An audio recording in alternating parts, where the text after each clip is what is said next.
I'm here with Bruce Timm, executive producer on Justice League Gods and Monsters. Obviously, you guys have a very different story this time around. Yeah. What brought you back to the producer role or inspired you to do this? I'd had a talk with my boss at Warner Brothers, Sam Register, and he had mentioned that they were thinking about rebooting the Justice League animated series, bringing it back as a series for TV. And he said the only thing is it can't just be a continuation of the old show. It has to be something different, new, and fresh. And he said, I don't really know what that is, but if you have any ideas, think about it. So I started thinking about it. And exactly around that same time, DC was doing their big New 52 reboot for the comics. And it got me thinking about how in the Silver Age, they rebooted Flash and Green Lantern, and they basically took the name and the powers of the Golden Age characters and threw everything else out. And they just, reinvented them from the ground up. And I thought, well, wouldn't it be kind of interesting to do the same thing with Superman, Batman, and Wonder Woman? And I immediately thought of Superman's origin story, and I thought, okay, so if he's the son of Zod instead of the son of Jor-El, that kind of changes everything.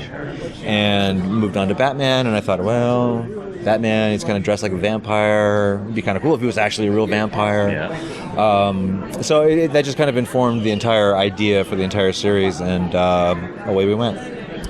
You mentioned continuation of the prior Justice League and how you have the change there.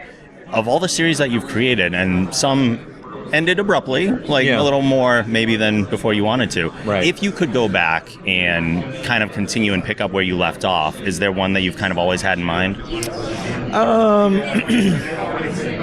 don't know. I think Batman Beyond was a show that kind of ended way before we were ready to end. And the thing is, we weren't doing serialized shows back then. I mean, we didn't really start doing that until Justice League. Sure. So, Batman Beyond was just kind of canceled, and it was just kind of like, oh, no, it's done. And we didn't really do like a big, series finale or anything. Sure. Which is, that's kind of what we did back then. But it was just kind of like, I kind of wish we had done something a little different. So that's actually why in the Justice League show, we actually kind of did do a Batman Beyond, 15 years later kind of story just to kind of wrap things up.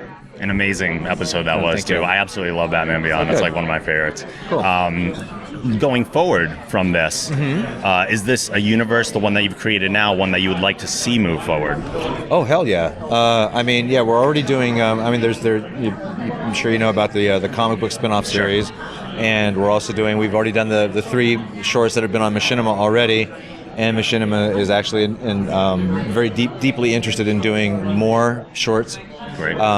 Set in this world, which will be great because then we can get to introduce lots more Justice League characters besides just the big 3. Right.